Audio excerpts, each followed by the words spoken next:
Dapat lang kasuhan si dating Presidente Duterte at long overdue na ito. Libo-libo ang pinapatay ni Duterte pero wala pang napapanagot.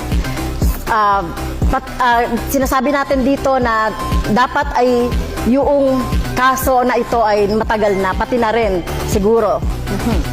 Senator De La Rosa? Sagot ko dyan is conditional, no? Hybrid.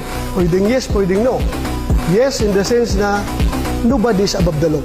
Kapag mayroon siyang nagawang kasalanan, kasuhan natin.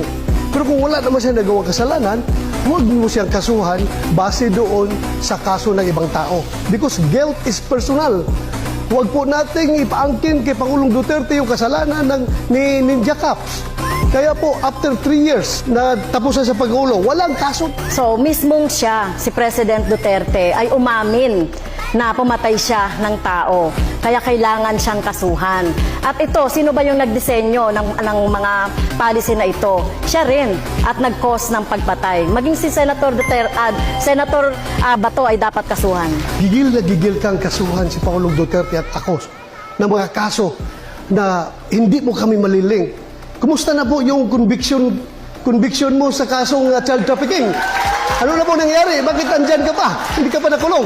Ang ordinaryong tao nagtatanong, porque congresswoman ka, hindi ka nakulong.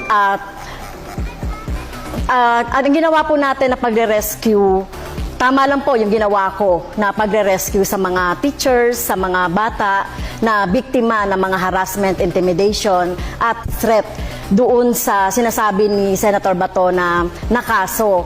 So, kung sino mang mga teachers, gagawin yon. Ano pong rescue na pinagsasabi niya? Na yung mga parents ng mga bata mismo ay galit na galit sa kanya. Bakit ginamit niya ang mga kabataan para sa kanilang kapakanan? Walang rescue nangyari doon. In fact, konbiktado ka sa kaso eh. There was no rescue.